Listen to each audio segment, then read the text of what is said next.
The giant most people picture is almost 10 feet tall, but one of the oldest witnesses to the story quietly makes him much smaller, 4 cubits and a span, still enormous, still terrifying, just human.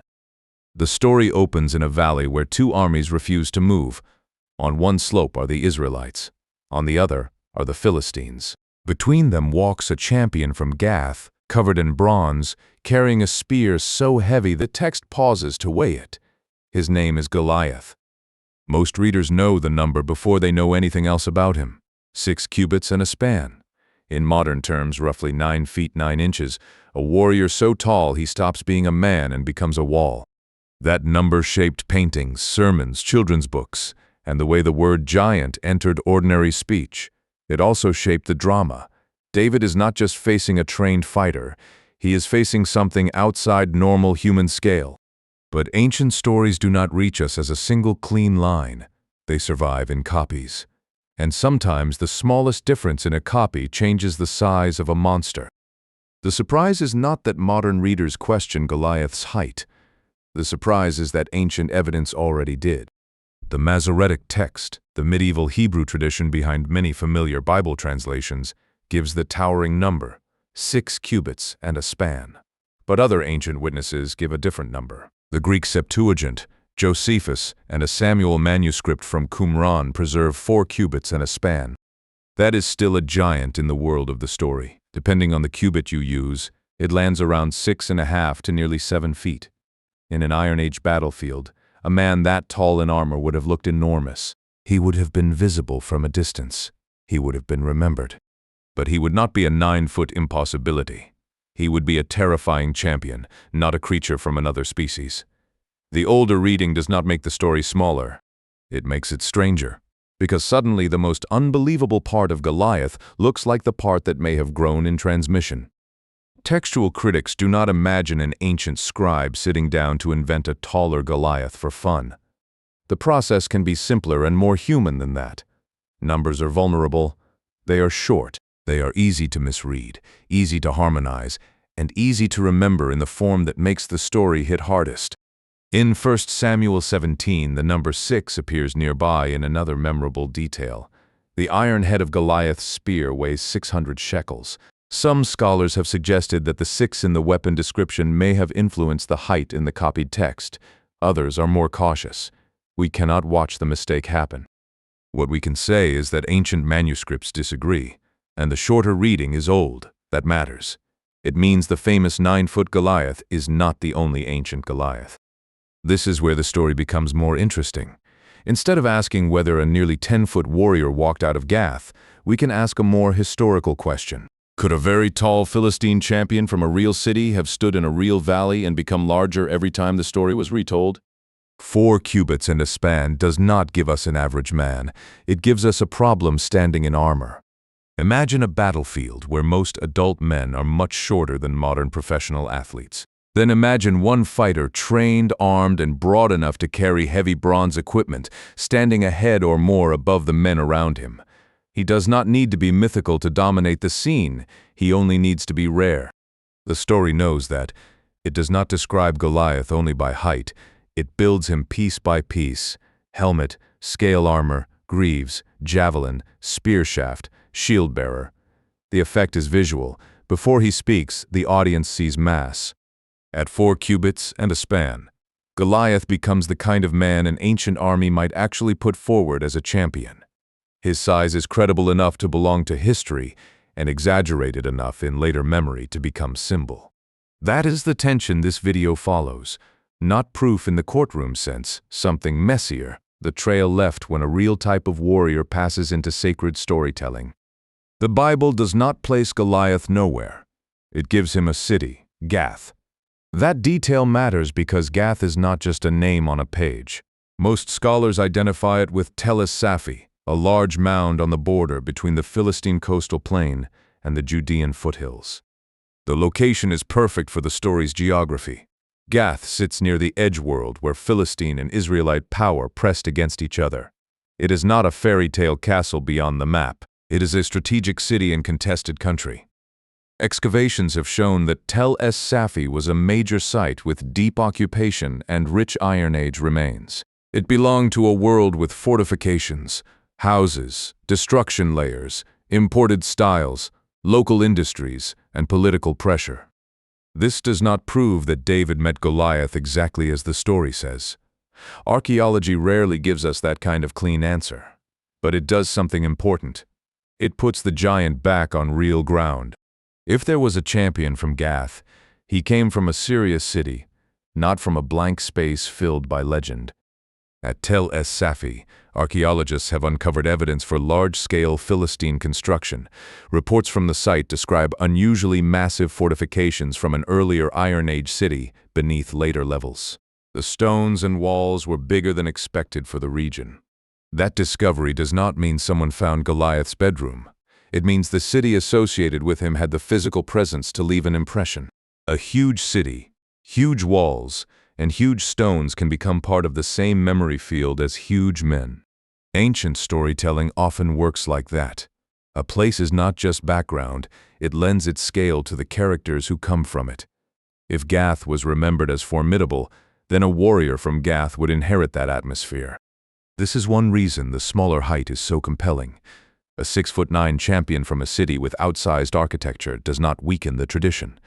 It explains how the tradition could breathe. The man was large.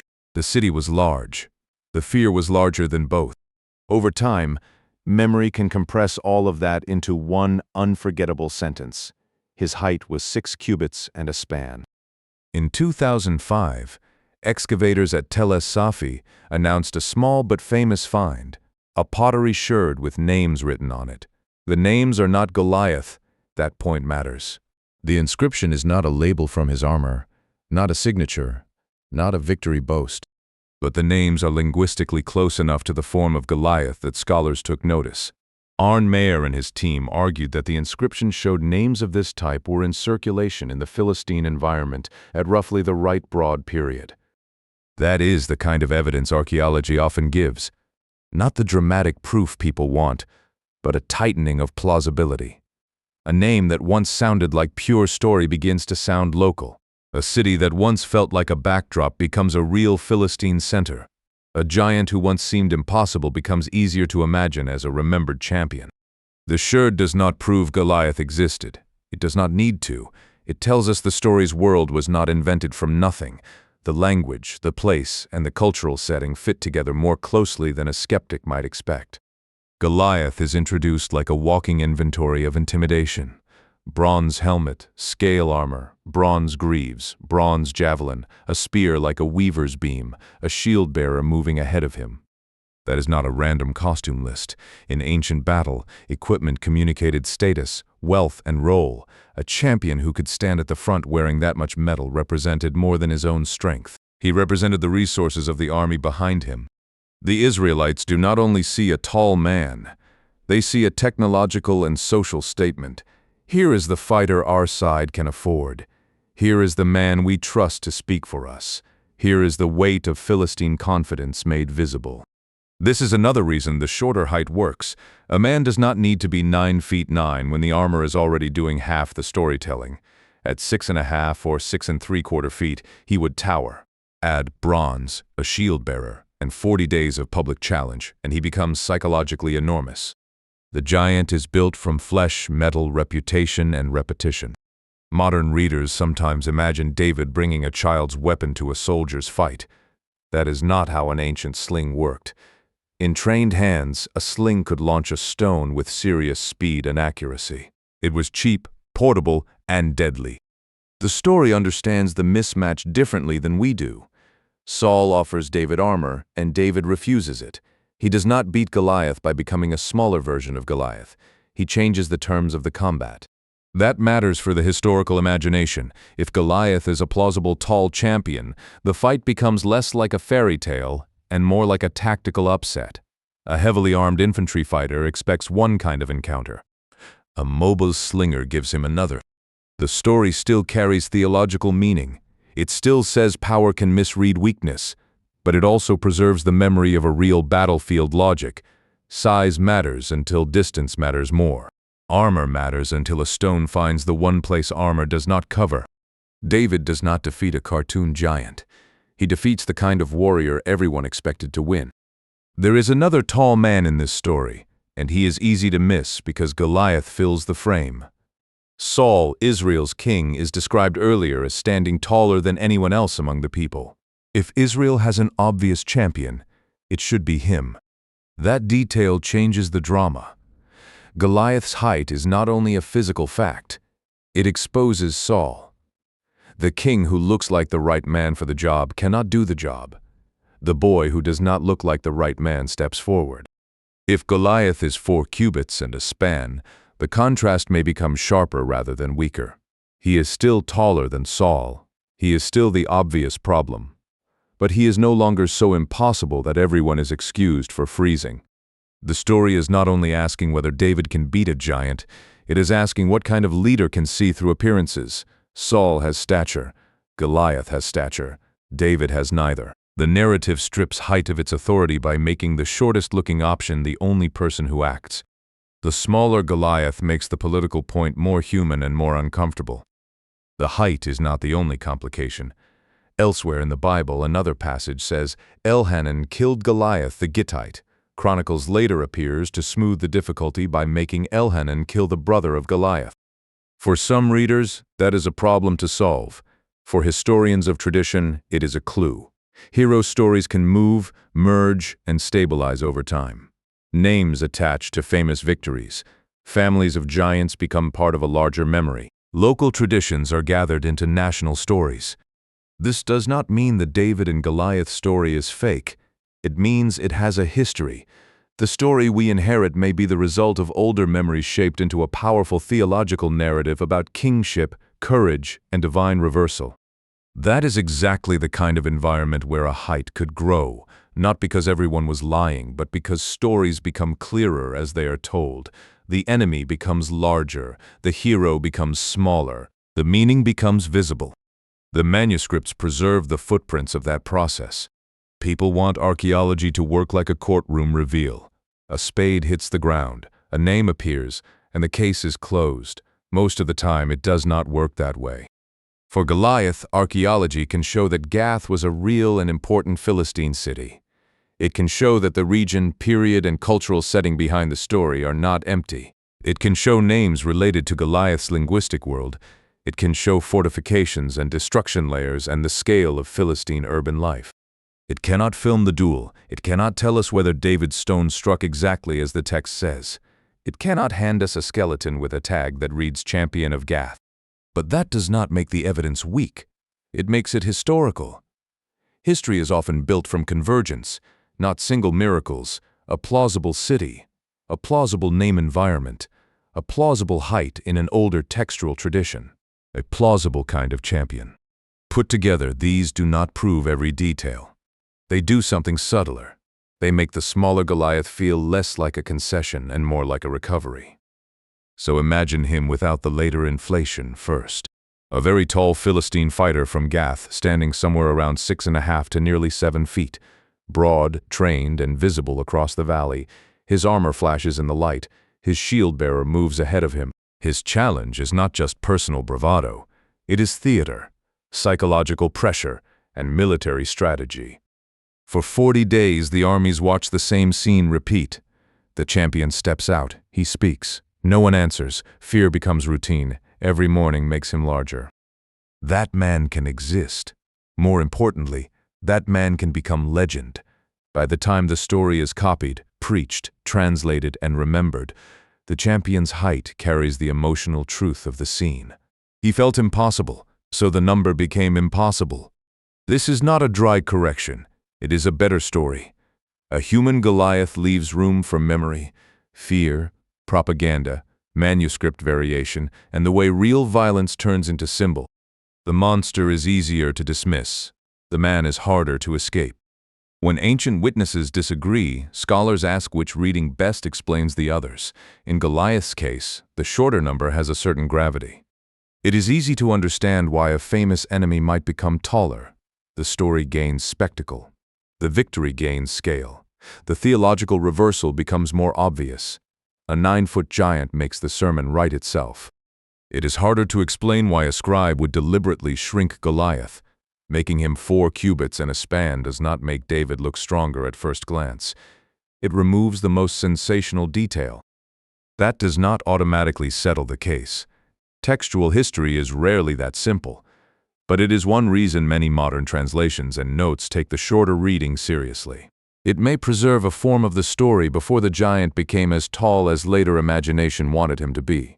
The point is not that the Bible was carelessly corrupted. The point is that the Bible, like every ancient text, traveled through human hands. Those hands preserved astonishing things. They also left traces of the journey. A smaller Goliath can feel disappointing only if the story depends on spectacle alone. But David and Goliath was never just a monster scene. It is a story about misread power. The human-scale Goliath is more dangerous because he belongs to the real world. Armies do send champions. Large men do intimidate smaller men. Technology, armor, confidence, and public fear do decide battles before weapons are thrown. That version makes David's courage less like fantasy and more like clarity. He sees what everyone else has stopped seeing. Goliath is not invincible. He is a man. He has a forehead.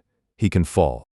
The story's spiritual force does not require a 9-foot body. In some ways, the shorter reading protects the message. The giant is not defeated because he is magically impossible and God performs a spectacle. He is defeated because the thing everyone called impossible was still made of flesh. That is why the older number matters. It does not shrink the meaning. It brings the meaning close enough to touch. So did Goliath exist? If the question means, can we prove the exact duel from the exact battlefield in every detail? The honest answer is no. We do not have that kind of evidence. But if the question means, did the world of the story exist? The answer is much stronger. Gath existed. Philistine power existed. Tall champions existed. Slingers existed. Ancient manuscripts existed in more than one form. And one of those old forms remembers Goliath not as a 9-foot impossibility, but as a huge human being. That may be the most interesting answer available. Goliath did not have to be a monster to haunt a valley. He only had to be the man everyone was afraid to face. Later memory could make him taller. Artists could make him colossal. Sermons could make him a symbol for every obstacle in life. But underneath all of that, there may have been something more unsettling than a fairy tale giant. A real champion, from a real city, large enough to terrify an army, small enough to fall. There is a reason the taller Goliath survived so powerfully in imagination. A 9-foot enemy is instantly legible. You do not have to explain the fear. You do not have to teach manuscript traditions, cubit lengths, Philistine cities, or battlefield tactics. The image does the work. That is why the monster version became so useful. Every generation could place its own fear inside him.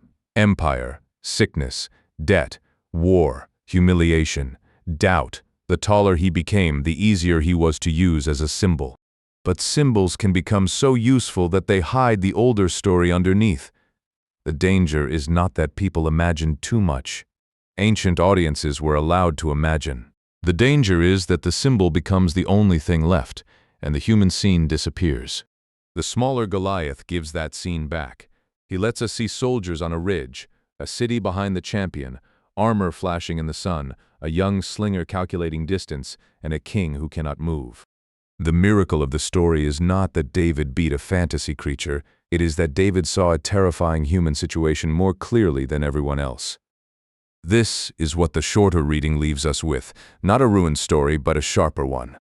Goliath may have been remembered because he was exceptional, tall enough to dominate a crowd, armed well enough to represent Philistine power.